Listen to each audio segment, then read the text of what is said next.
The police said the body was found near Hollow Creek. But the strange part was this. The dead man had my face. I remember the exact moment Sheriff Daniel Brooks said those words. His voice was slow and careful, like he was afraid of something hearing him. I laughed at first. I thought it was some sick joke. But then he showed me the photo. My heart almost stopped. The body lying in the mud looked exactly like me. Same hair, same eyes, same face. Except the skin looked pale, almost gray. And the eyes were open wide, frozen in pure terror. Cold wind moved through the sheriff's office window. The sound made the papers on the desk shake slightly. I stared at the photo again. "That is not possible," I whispered. Sheriff Brooks rubbed his tired eyes. "We found it last night near Hollow Creek Forest," he said quietly. "Local farmers saw it while checking his land." I felt my stomach twist. "Someone is playing a joke," I said.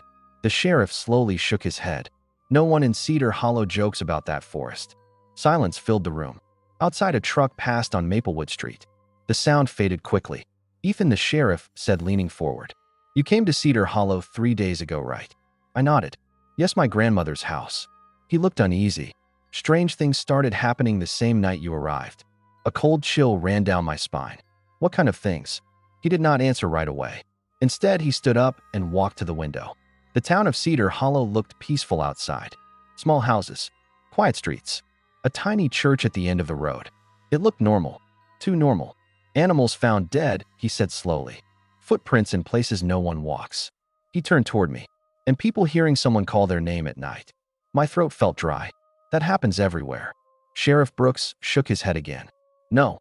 His voice dropped lower. "In Cedar Hollow, when something calls your name at night, you do not answer." A long silence followed. Wind blew through the trees outside. I tried to calm myself. "This is crazy," I said. "You are telling me a body that looks like me just appeared in the forest?"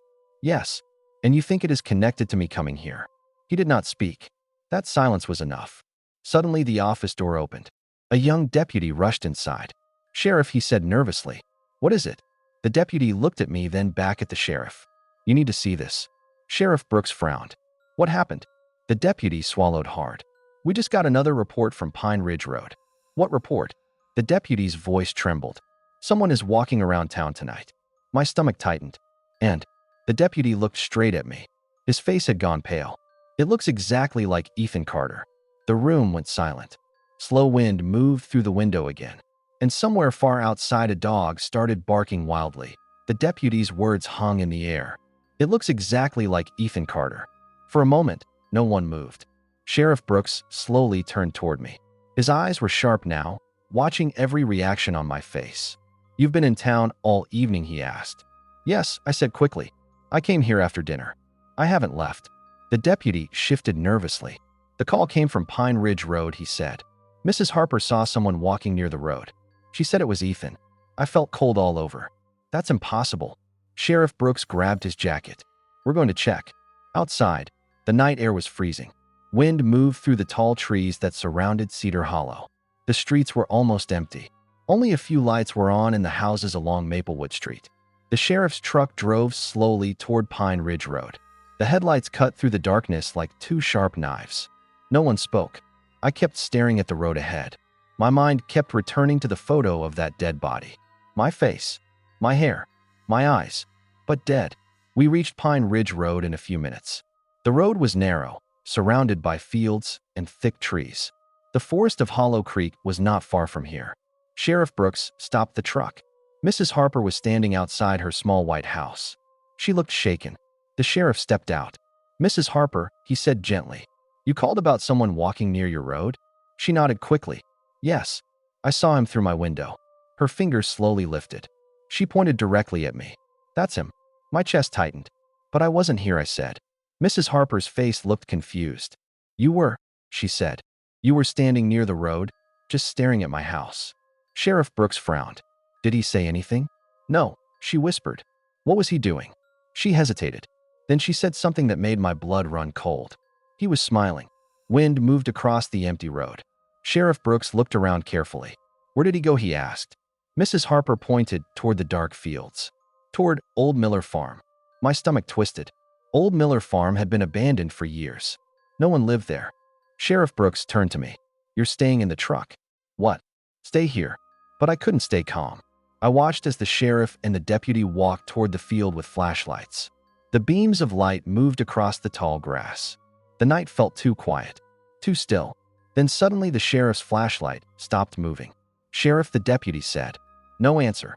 The wind stopped. Everything went silent. Then the sheriff's voice came through the darkness. Low, confused. "Ethan." My heart pounded. He sounded like he had just seen something impossible. The deputy's voice followed. "What is that?" The flashlight beam moved again. And in the distance, near the broken fence of Old Miller Farm, someone was standing in the field, perfectly still, watching them. Even from far away, I knew that shape. I knew that face.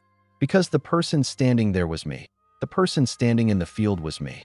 For a few seconds, no one moved. Sheriff Brooks slowly raised his flashlight. The beam of light shook slightly in his hand. The thing in the field did not move. It just stood there, watching. The wind pushed the tall grass around its legs, but its body stayed completely still like a statue. The deputy whispered, "Sheriff, that's Ethan." Sheriff Brooks answered quietly. "No." His voice was tense. "That's not Ethan." Because Ethan was standing behind them, in the truck, watching everything. My hands were shaking on the door handle. My heart was pounding so loud I could hear it in my ears. The thing in the field slowly tilted its head, exactly the way I sometimes do when I'm confused. Then it smiled, but the smile was wrong. Too wide, too slow. Sheriff Brooks took one careful step forward. "Hey," he shouted. "Stay where you are." The thing didn't run. It didn't speak. It simply stared at them. Then something worse happened. Its mouth opened and a voice came out. "Sheriff." It sounded like my voice, but broken, like someone trying to copy the sound of a human. "Sheriff, help me." The deputy stepped back quickly. "Jesus." Sheriff Brooks grabbed his arm. "Don't go near it." The thing took one step forward. The grass moved. Its arms hung strangely at its sides, too loose, too long, like it was not used to having bones. Then it said my name again. "Ethan." I felt ice run through my body. It wasn't calling the sheriff. It was calling me. Inside the truck, my breathing became fast. My brain screamed one thing: run. But I couldn't move. The thing suddenly turned its head toward the truck, directly toward me. Even from that distance, I could feel it looking straight into my eyes. Then it started walking, not toward the sheriff, toward the truck. Slow, heavy steps through the grass. Sheriff Brooks shouted again. "Stop." The thing stopped. For a moment, everything was silent. Wind moved across the dark fields. Then the creature did something that made the deputy scream. Its body jerked, hard, like bones snapping under the skin. Its shoulders twisted. Its neck bent sideways. Then it laughed, a dry, horrible laugh. And suddenly, it ran, not toward the truck, toward the forest. Fast, too fast. In seconds, it disappeared into the darkness of Hollow Creek Forest. The sheriff ran back to the truck immediately. "Ethan," he said, "did you see it?" I nodded slowly. My voice was barely working. "That thing." Sheriff Brooks looked toward the forest. His face was pale. 20 years, he whispered. "What?" I asked. He looked at me again. 12 people disappeared the last time it came. Cold fear spread through my chest. "And now," the sheriff said quietly, "it looks like it wants you." Wind moved through the trees again. Deep inside the forest, something screamed, and it sounded exactly like me. The scream came from deep inside Hollow Creek Forest. My voice, but twisted, broken. The sound echoed through the trees like something dying. Sheriff Brooks started the truck immediately. "We're leaving," he said. The engine roared to life. The headlights turned toward the road. But before the truck moved, something slammed against the side of the vehicle. Bang! The entire truck shook. I screamed and turned toward the window, but there was nothing there. Just darkness. "Did you see it?" I asked. "That I know," the sheriff said. His voice was tight. The deputy looked behind the truck. "Something ran past us," he said. Sheriff Brooks pressed the gas. The truck sped down Pine Ridge Road. My heart was still racing. "What was that thing?" I asked. The sheriff didn't answer right away. The road lights of Cedar Hollow appeared ahead. The town looked peaceful again, but I knew that peace was fake. Finally, the sheriff spoke. "People here call it the Hollow Walker." My stomach twisted. "It lives in the forest?" "No one knows where it lives," he said, "but it comes from Hollow Creek." The deputy spoke quietly. "My grandfather told me about it." Sheriff Brooks nodded slowly. "It doesn't hunt like animals." "Then how does it hunt?" I asked. The sheriff looked at me. His eyes were serious. It copies people. Cold fear spread through my body. It watches them first, learns how they move, learns how they speak. The deputy continued. And when it copies you perfectly, he swallowed hard. You disappear. Silence filled the truck. The lights of Maplewood Street passed by. My grandmother's house was only 2 streets away. Sheriff Brooks parked the truck in front of the house. You're not staying alone tonight, he said. Why? Because if that thing is copying you. He looked toward the dark trees at the edge of town. Then it's not finished yet. I stepped out of the truck slowly. The cold wind hit my face. Everything looked normal, but the town suddenly felt wrong. Too quiet. Too empty. The sheriff and deputy walked me to the front door. Just as I unlocked it, the deputy froze. Sheriff. What? The deputy pointed toward the end of Maplewood Street. A tall shadow stood near the streetlight, watching us. It looked like a person, but the light flickered. And when the light came back, the shadow was gone. Sheriff Brooks whispered something under his breath. What? I asked. He looked at me slowly. His voice dropped to a whisper. That thing usually takes days to copy someone. My chest tightened. But tonight, he looked toward the dark street again. It learned your face in less than an hour. Wind moved through the empty street. And from somewhere in the darkness, I heard footsteps, walking slowly toward the house. The footsteps were slow. Crunch. Crunch. Someone was walking on the gravel road outside the house. No one spoke. Sheriff Brooks slowly lifted his flashlight and pointed it toward Maplewood Street. The road looked empty, but the sound continued. Crunch. Crunch. Closer now. My chest felt tight. My breathing was fast. That thing is here, the deputy whispered. Sheriff Brooks nodded. Inside. Now. We stepped into the house quickly. The sheriff shut the door and locked it. The house was old. My grandmother had lived here for 40 years. The wooden floor creaked softly under our feet. The deputy closed the curtains. Lights off, the sheriff said. The room went dark. Only a little moonlight came through the edges of the curtains. Outside, the footsteps stopped. Silence filled the house. No wind. No animals. Nothing. Then suddenly, knock. 3 slow knocks on the front door. My heart jumped. No one moved. Another knock. Knock. Knock. Then a voice came from the other side of the door. Ethan. My blood froze. It was my voice. Exactly my voice. But I was standing inside the house. The deputy whispered, "Oh God." The voice spoke again. Ethan, open the door. Sheriff Brooks shook his head slowly. Don't answer it. Outside, the thing spoke again. Its voice sounded confused now. Why are you inside? Silence. Then something scratched the door. Slow. Long scratches. Like nails dragging across wood. My hands were shaking. The creature spoke again, but this time, the voice changed. It was deeper. Broken. Like bones moving under skin. Ethan.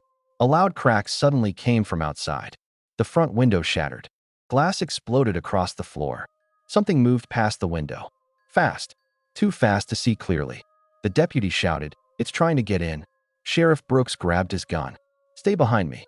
Heavy footsteps moved around the outside walls of the house. Running. Stopping. Running again. Like something circling us. Then suddenly, everything went quiet. No footsteps. No breathing. Nothing. The sheriff moved slowly toward the broken window. He looked outside carefully. The street was empty. No shadow. No movement. It's gone, the deputy said softly. But the sheriff didn't answer.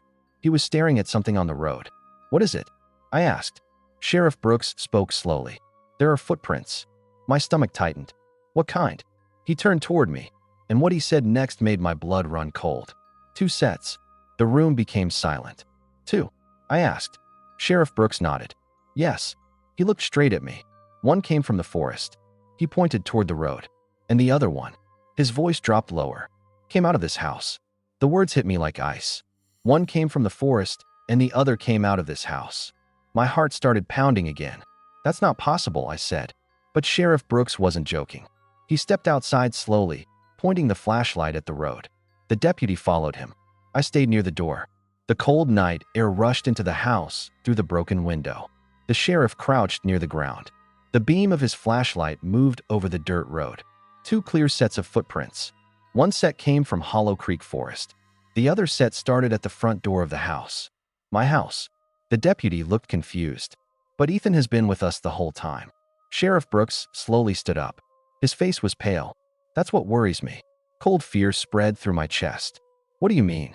The sheriff looked at me carefully, too carefully. Then he said something that made the deputy step back. Because the creature copies people.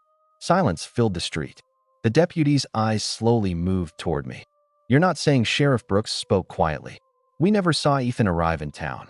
My stomach dropped. What? You said you came 3 days ago, the sheriff said. I nodded quickly. Yes. I came to my grandmother's house. The sheriff frowned. But no one in Cedar Hollow saw you. The deputy swallowed. And the creature only appears every 20 years. My breathing became fast. You think I'm that thing? No one answered. The wind moved through the empty street.